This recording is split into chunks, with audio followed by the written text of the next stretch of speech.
Bonsoir, je vous salue au nom de notre Seigneur Jésus. Que Dieu vous bénisse. Aujourd'hui,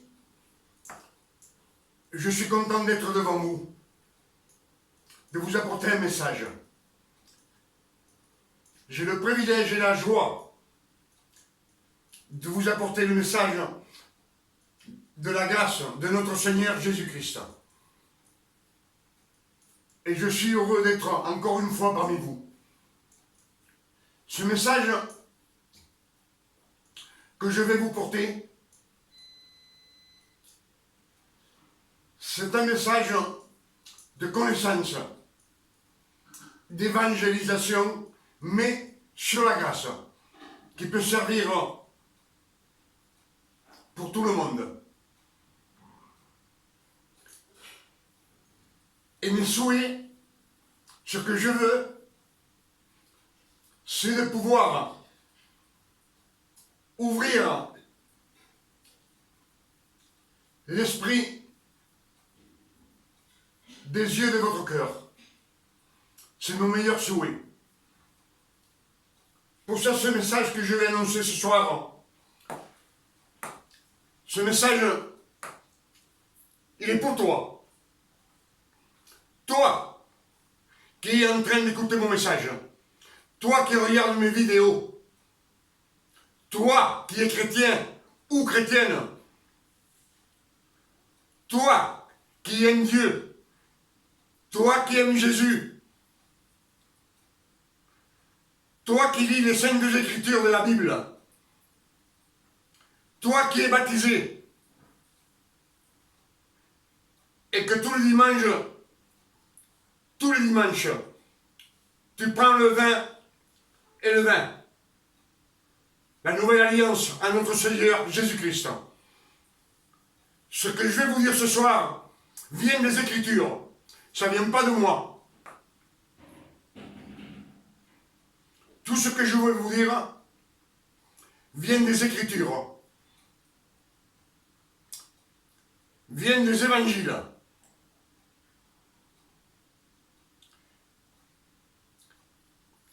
Et aujourd'hui, je voudrais vous prêcher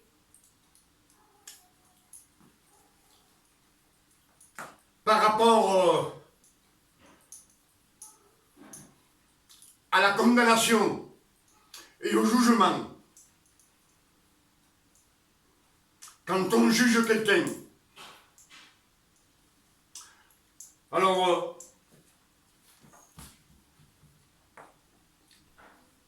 Matthieu 7, verset 2. Ne jugez point, afin que vous ne soyez point jugés. Car on vous jugera du jugement dont vous jugez, et l'on vous mesurera avec la mesure dont vous mesurez. Pourquoi vois-tu la paille qui est dans l'œil de ton prochain? Pourquoi vois-tu la paille qui est dans l'œil de ton frère? Et n'aperçois-tu pas la poutre qui est dans ton œil? On va relire le verset. Ne jugez point, afin que vous ne soyez point jugés. Car on vous jugera du jugement dont vous jugez, et l'on vous mesurera avec la mesure dont vous mesurez. Pourquoi vois-tu la paille qui est dans l'œil de ton frère, et n'aperçois-tu pas la poutre qui est dans ton œil? Ou comment peux-tu dire à ton frère, laisse-moi ôter une paille de ton œil, toi qui a une poutre dans le tien? Hypocrite. Voilà Matthieu 7, verset 2.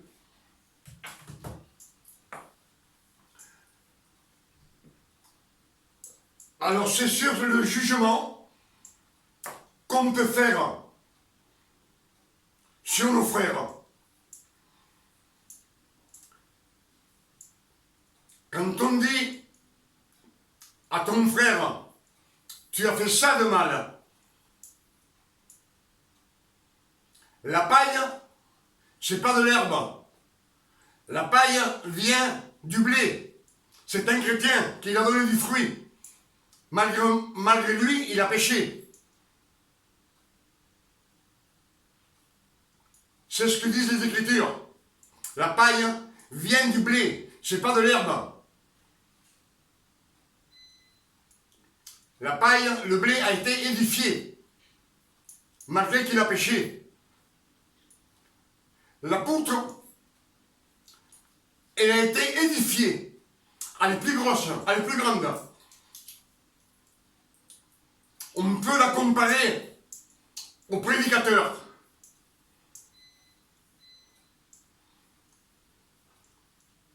Et quand tu dis à quelqu'un, quand tu lui dis, ce que tu fais est mal, tu es en train de le juger, tu le juges.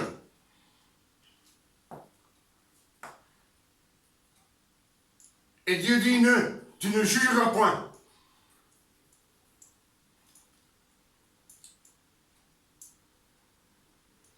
Le jugement, c'est Dieu qui te juge. Pas toi. Tu ne peux pas juger le chrétien, comme le chrétien ne peut pas te juger si tu fais quelque chose de mal. Si tu fais quelque chose de mal, on sait bien que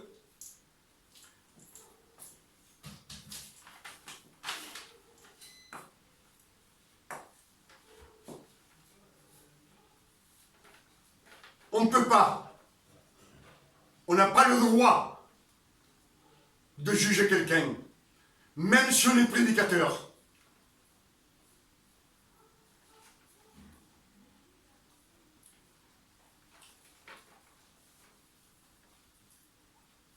Et dans les églises, je vois, et j'ai vu,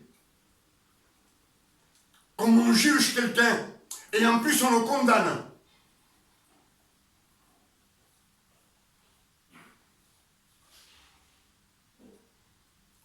J'ai vu souvent quelqu'un qui a fait quelque chose de mal, ou qui a dit quelque chose de mal, on l'a rapporté au prédicateur, ou le prédicateur l'a vu, et il le juge, et en même temps il le condamne à ne plus prier, ou à ne pas prendre l'alliance, le corps du Christ et le sang du Christ. Et ça, je dis qu'on n'a pas le droit de juger quelqu'un.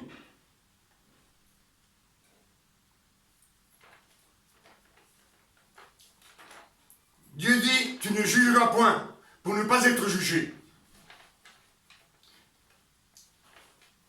Et je vois que de nos jours, on est toujours en train,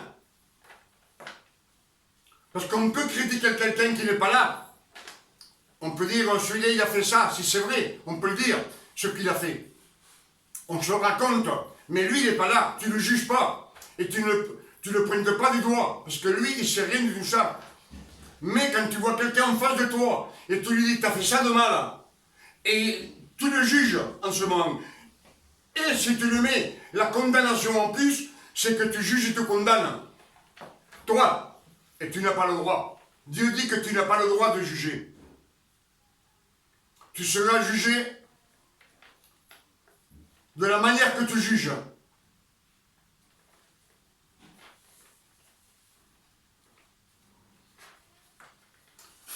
On dit souvent que quand on pêche,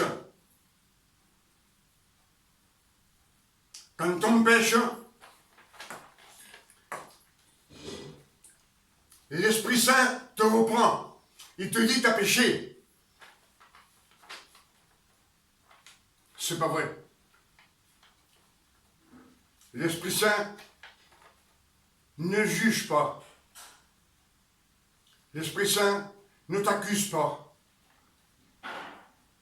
Quand tu pêches, c'est quelque chose en toi-même, de ton esprit, te dit t'as péché, regarde ce que tu as fait, regarde ce que tu as dit, regarde ton comportement. Souviens-toi que c'est le diable. C'est lui qui te parle à l'oreille. C'est pas l'Esprit Saint. Et si le diable fait ça, c'est pour que toi, tu te sens pécheur. Tu te sens pécheur. Si tu te sens pécheur, c'est parce que le sang de Christ ne t'a pas lavé.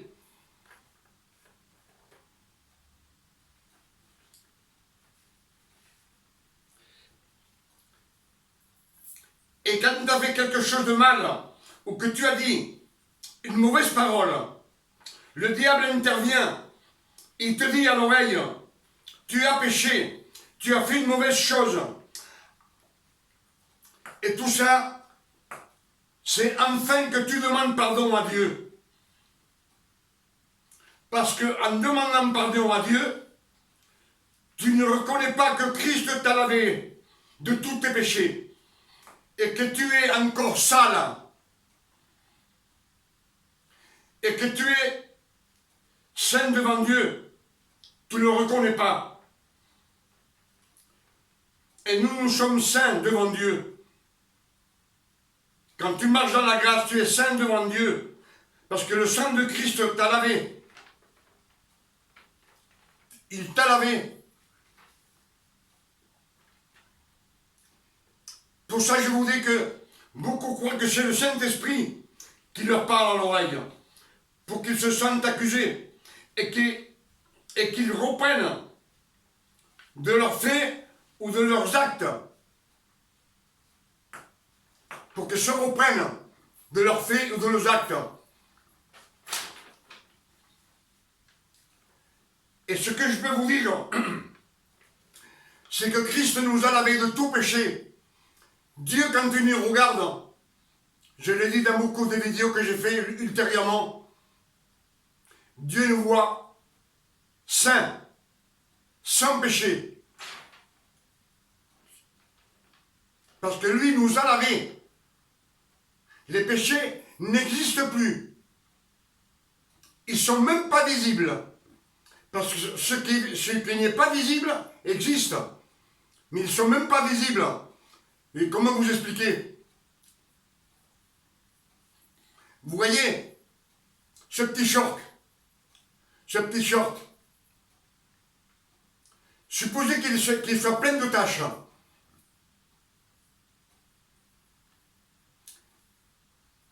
Et je le mets dans la machine à laver. Quand je vais sortir ce petit short de la machine à laver, il va être net. Et tous les péchés, ils sont dans tout l'égout. On ne les voit pas. Ils n'existent pas. Ni invisiblement, ni au regard de Dieu. Il n'existe pas, Dieu ne les voit pas. Dieu voit le sang de Jésus qui t'a lavé. Et que tu marches de la sainteté, même si tu pêches. Dieu ne le voit pas. Comme un enfant prodigue, quand il revient vers le Père.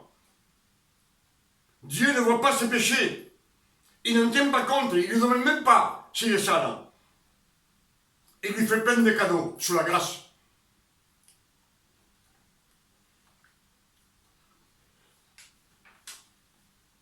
Le seul qui t'accuse depuis toujours devant Dieu et qui dit à Dieu, regarde ce qu'il dit, ou regarde ce qu'il a fait, afin que Dieu te condamne, c'est Satan. Depuis l'éternité, il est toujours devant le Seigneur, en disant, regarde ce qu'il a fait. Regarde ce qu'il a fait ton serviteur. Regarde ce qu'il a fait. c'est lui qui t'accuse. Mais l'Esprit Saint ne t'accusera jamais. L'Esprit Saint te conduit dans la vérité. Te conduit dans la vérité. Et lui, il ne t'amènera jamais au péché. Et lui, jamais il te dira à l'oreille, tu viens de pécher. Non. Celui qui te dit, tu viens à l'oreille, c'est Satanas.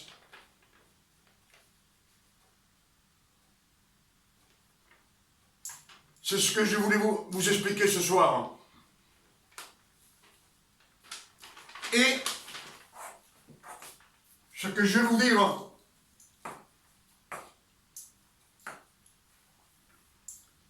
c'est que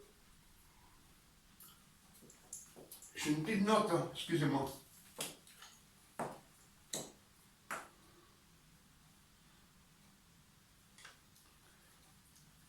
Quand tu dis à ton frère,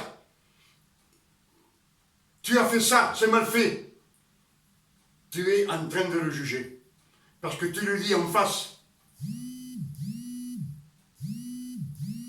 Tu lui dis en face qu'il a péché. Tu fais qu'il voit ses péchés.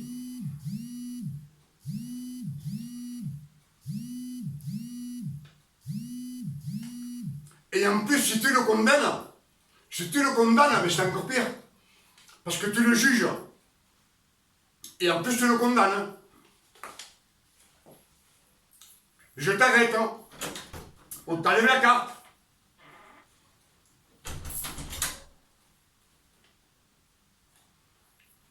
Ou je t'arrête pendant une semaine. Tu ne prends pas le culte le dimanche.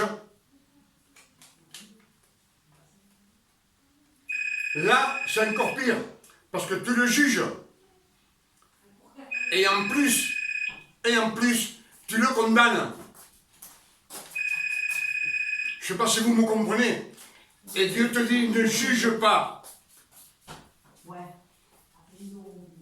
Ne juge pas. Souvenez-vous de ce que je vous dis. Ça, c'était mon message.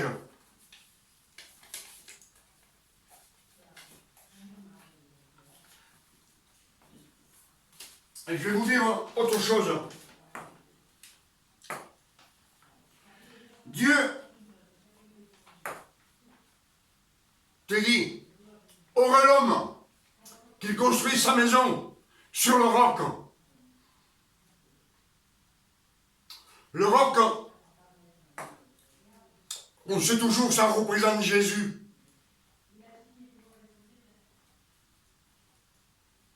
Je ne sais pas si vous l'avez compris comme ça, vous. Le roc, c'est Jésus. Et Jésus dit, je suis le chemin, la vérité et la vie. Ça fait sa poche, ça fait Gaillot. C'est Gaillot.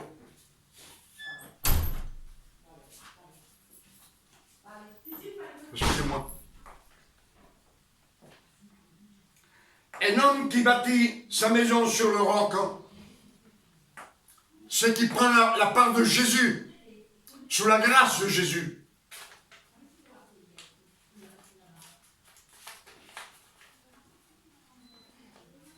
Et Jésus veut que tu suives ce que lui dit, pas ce que tu veux toi.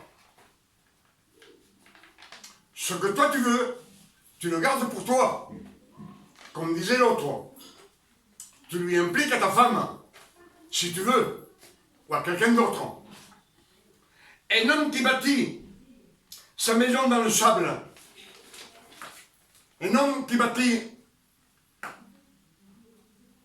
sa maison sur le sable, on peut faire la comparaison avec la loi. Parce qu'avec la loi, on ne finit jamais.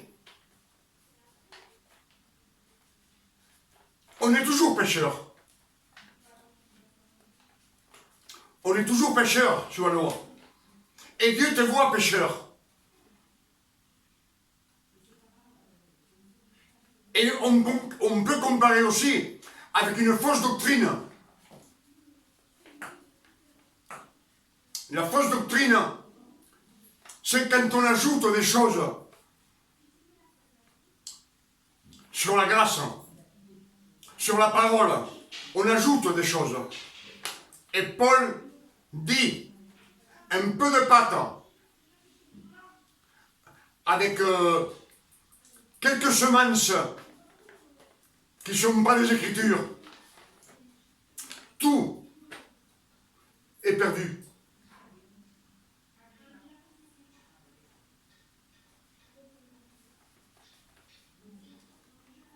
Si on conduit quelqu'un, comme disent les Écritures, un aveugle qui conduit un autre aveugle, il tombe dans le précipice, dans le ravin. Il tombe dans le ravin.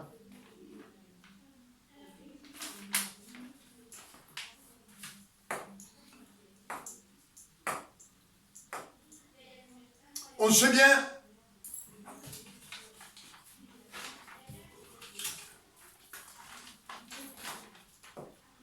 bien que tout ce qu'on fait,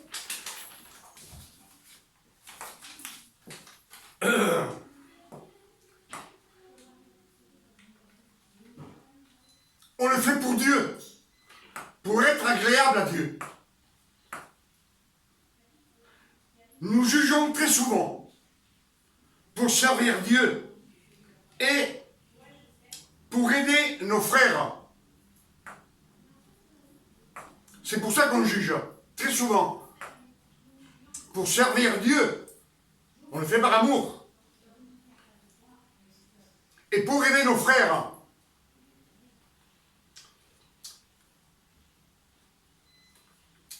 Mais cela n'est pas approprié. C'est pas la bonne manière. C'est pas la bonne manière.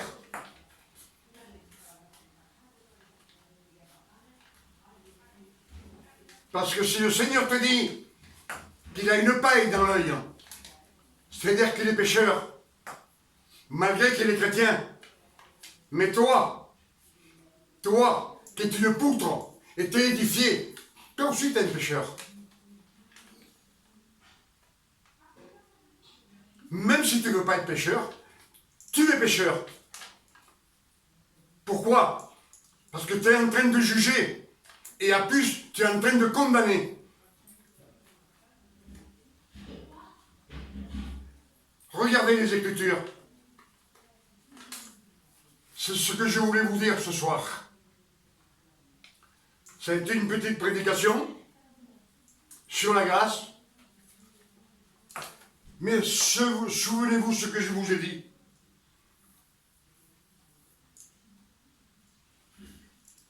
Parce qu'on est en train de juger ses frères. Et Dieu dit, ne jugez pas.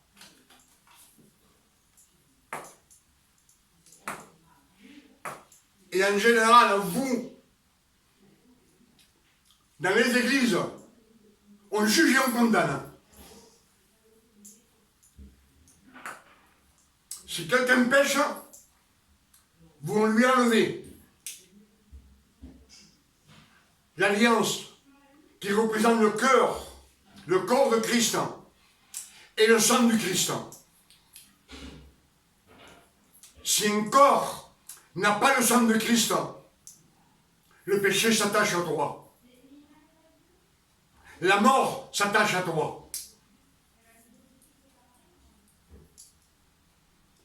Avec le corps de Christ, on vit sans maladie, on vit sans peine, on vit sans préjudice, parce que Dieu, Jésus vous amène dans la grâce.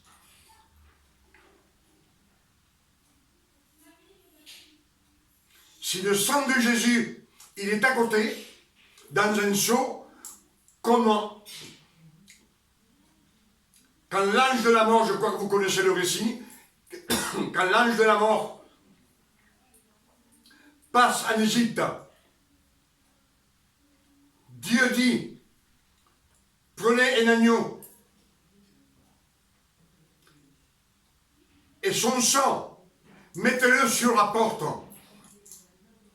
Et la mort, quand elle passe, elle n'approche pas. La mort, elle n'approche pas de toi. si tu bois le sang de Christ. Et on sait que dans les Écritures, tout celui qui n'avait pas mis le sang sur la porte, ils disent que tous les aînés, tous les fils aînés périrent.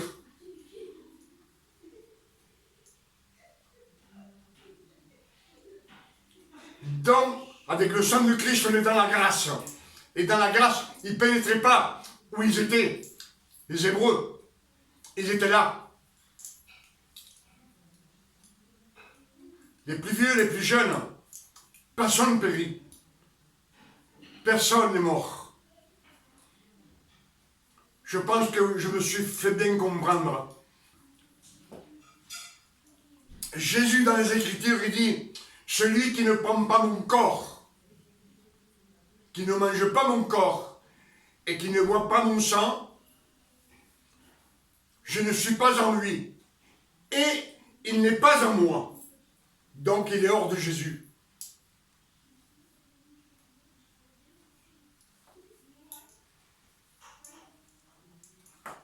Je pense que je me suis bien expliqué. Si vous ne m'avez pas compris, c'est très rare. Parce que j'essaye pour le mieux de m'expliquer. Afin de pouvoir ouvrir l'illumination de vos yeux sur la grâce. L'illumination de votre cœur à la grâce. Pour que vous viviez dans la grâce et vous cherchiez la grâce de Jésus.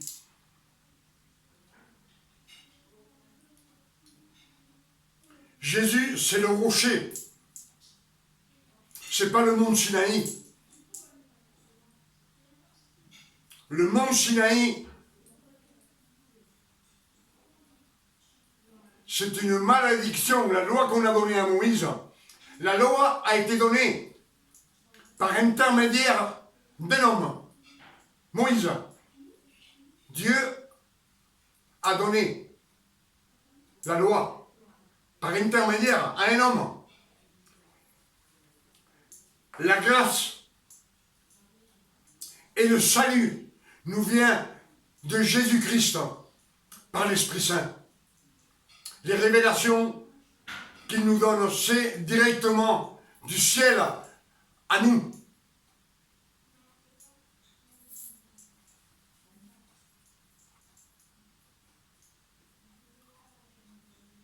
Alors souvenez-vous de ces paroles. Je vous dis